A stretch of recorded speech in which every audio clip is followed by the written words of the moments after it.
আসহাবে কাহাফের ঘটনা।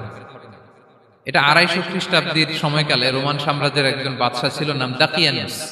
প্রতাপশালী বাদশাহ, পৌত্তলিক, মূর্তির পূজা করে। ঈসা আলাইহিস সালাম বিদায় নিয়েছেন ২৫০ বছর হলো। তো সব নবীর ধর্মই কিন্তু ইসলাম, যদিও আমরা নাসারা বলি, ইহুদি বলি, সব নবীদের ধর্মই কি ইসলাম। তো তিনি ছিলেন পৌত্তলিক, মূর্তির পূজা করত। আর তার এলাকায় কেউ যদি ঈসা আলাইহিস সালামের নাম নিত, আখিরাতে বিশ্বাস করত, আল্লাহ বিশ্বাস করত, তাদেরকে তারা পাথর মেরে হত্যা করত। এজন্য ভয়ে কেউ ঈসাই ধর্মে ঈমান আনত না, মানে ইসলামে ঈমান আনত না। এই রাজার ভয়ে সবাই মূর্তির পূজা করত। কিন্তু ৭ জন যুবক ছিল, তারা স্রোতে গা ভাসিয়ে দেয়নি। স্রোতের বিপরীতে তারা ঈমান নিয়ে দাঁড়িয়েছে। তারা ঈসা আলাইহিস সালামের রেখে যাওয়া সত্য ধর্মের উপর ঈমান এনেছিল, আখিরাতে তারা বিশ্বাস করত। তো এই ৭ জন যুবকের কথা ছড়াতে ছড়াতে রাজা দাকিয়ানুসের কাছে চলে যায়। উনি তো রেগে মেগে আগুন, ডেকে পাঠালো ৭ জনকে। তো তাদেরকে জিজ্ঞেস করলো, তোমরা কাকে মানো? বলতেছে, এক আল্লাহকে মানি। সাহসী, খুবই সাহসী। বলতেছে, তুমি কি জানো তোমরা কার সামনে কথা বলতেছো? আমি তো তোমাদেরকে মৃত্যুদণ্ড দিতে পারি। তারা বলে, দেন, কিন্তু আমরা সব বিসর্জন দিলেও ঈমান বিসর্জন দিতে পারবো না। সুবহানাল্লাহ। তিনি বললেন, তোমরা যুবক মানুষ, রক্ত গরম, আবেগে কথা বলতেছো, ৩ দিন সময় দিলাম, যাও, ঈসার নাম ভুলে যাও, আখিরাত ভুলে যাও, আল্লাহর নাম ভুলে যাও। ৩ দিন পরে তোমাদেরকে আবার ইন্টারভিউ নেব। ওই দিন যদি একই কথা বলো, পাথর মেরে ৭ জনকে দুনিয়া থেকে উড়িয়ে দেব। তারা চলে গেল। এবার ৭ বন্ধু মিলে পরামর্শ করতে লাগলো, কি করতে পারি আমরা, এই গুণে ধরা সমাজকে আমরা কিভাবে বাঁচাবো, এই পৌত্তলিকতার ছোবল থেকে এই ইফসিস নগরীকে বাঁচাবো কি করে। নগরীটার নাম ছিল ইফসিস নগরী। বর্তমানে এটা তুরস্কের ইজমির শহরে অবস্থিত। এখনো জায়গাটা প্রত্নতাত্ত্বিকদের ওই ইয়েতে এটা সংরক্ষিত, এখনো টুরিস্টরা যায়। তো তারা বলল, আমরা ঈমান বিসর্জন দিব না, যদি আমরা ওদের কথা মেনে নেই আমরা তো মুশরিক হয়ে গেলাম। চলো আমরা এক কাজ করি, আমরা এলাকা ছেড়ে দিই। এই ৭ যুবক আল্লাহর উপর ভরসা করে তারা বাড়ি ঘর, আত্মীয় স্বজন সব ছেড়ে দিয়ে, লোকালয় ছেড়ে দূরে একটা পাহাড়ের ভেতরে আশ্রয় নিল। পাহাড়ের ভেতরে একটা গুহা ছিল। এই গুহাকে আরবিতে বলে আল কাহাফ। কি বলে? এই সূরার নাম কি? সূরাতুল কাহাফ। তো তাদের সাথে সাথে একটা কুকুরও যাচ্ছিল। তারা বারবার তাড়িয়ে দেওয়ার চেষ্টা করতেছিল কুকুরটাকে, যাতে না যায়, কিন্তু কুকুর শুধু কান্না করে তাদের সাথে যাওয়ার জন্য, ঘেউ ঘেউ করতেছিল। এই কুকুরটাকেও সাথে নিল। ভালো মানুষদের সাথে থাকলে কি হয় দেখেন, এই কুকুরের কথা, যেহেতু ৭ জন ইমানদারের সাথে একটা কুকুর ছিল, এই কুকুরের কথা আল্লাহ সূরাতুল কাহাফে উল্লেখ করে দিয়েছে। ওয়া কালবুহুম বাসিতুন যিরাআইহি বিল ওয়াসি। তো তারা ভিতরে গেল, যে প্রচন্ড ক্লান্ত, তারা ঘুমিয়ে পড়ল। কি করলো? এই এক ঘুমে আল্লাহ ৩০৯ বছর কাটায় দিলেন। কয়শো ৯ বছর? ৯ বছর ঘুম, সব ঘুম, প্রচন্ড ঘুম, ঘুম যেন আর কাটে না।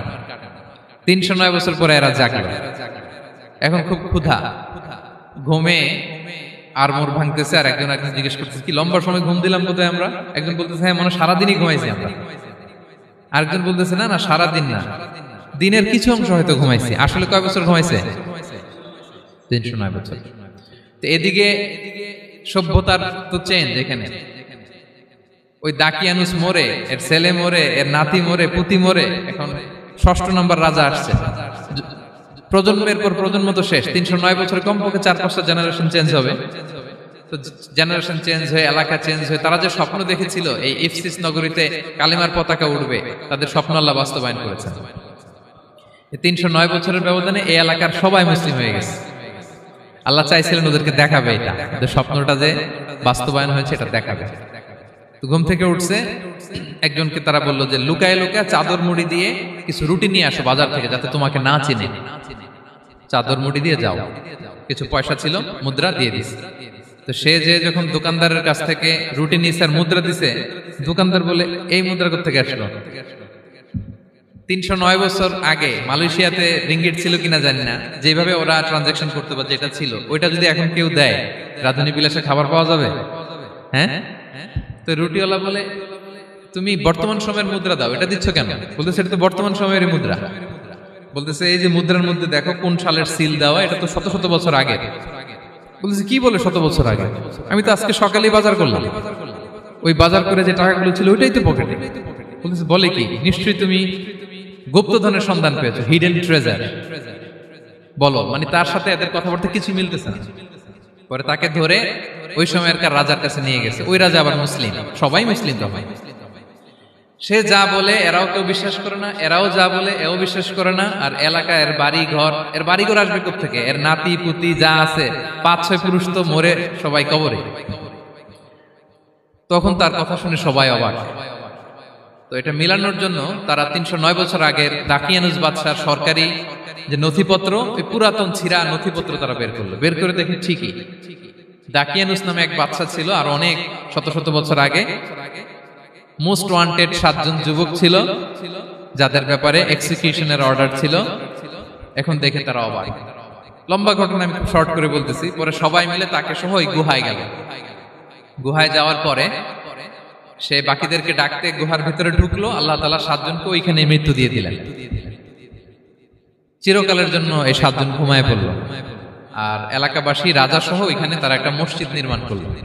This is the story of আসহাবে কাহাফ। তো এলাকাবাসী যদিও মুসলিম হয়েছিল, কিন্তু আখিরাতের ব্যাপারে তাদের একটা সন্দেহ ছিল যে আসলে মানুষ মরার পরে কি আবার জীবিত হবে? মৃত্যুবরণ করার পরে আবার মানুষ জীবিত হবে? তাদের মনের মধ্যে একটা সন্দেহ ছিল যে আসলে মারা গেলে মানুষ আবার উঠতে পারে। তাদের এই সন্দেহ দূর করার জন্য আল্লাহ তাআলা এই 7 জনকে 309 বছর ঘুম পাড়িয়ে আবার জীবিত করলেন। সুবহানাল্লাহ বিহামদিহি। তাহলে ঈমান কিভাবে বাঁচাতে হয়, এটার প্রেরণা আমরা এই 7 যুবকের কাছ থেকে পাই। এখানে যেটা আমরা শিখি প্রিয় ভাইরা, 1 নম্বর লেসন হচ্ছে আমাদের গুড কোম্পানি লাগবে, রাইটাস পিপল, মানে আমাদের সার্কেলটা ভালো হইতে হবে। তাদের 7 জনের সার্কেলটা খুব ভালো ছিল, ফলে তারা বিপথে যায় নাই এবং তারা এমন শক্ত সিদ্ধান্ত নিয়েছে যে আল্লাহ তাআলা সেটাতে বরকত দিয়েছেন, গোটা সমাজকে আল্লাহ তাআলা চেঞ্জ করে দিয়েছেন। এটা হচ্ছে 1 নম্বর লেসন। আপনি ঈমান বাঁচাতে হলে আপনার সার্কেল ভালো লাগবে। খুঁজবেন যে এলাকায় যাবেন ওখানে নামাজি সার্কেল কারা আছে, ওখানে জ্ঞানী গুণী সার্কেল কারা আছে, ওখানে ভালো কাজ করতে চায়, একে অপরকে সহযোগিতা করে, কল্যাণের পথের যাত্রী কারা আছে খুঁজতে হবে আপনাকে। খুঁজে ওই সার্কেলে আপনি যুক্ত হবে, তাইলে ঈমান বাঁচানো যাবে।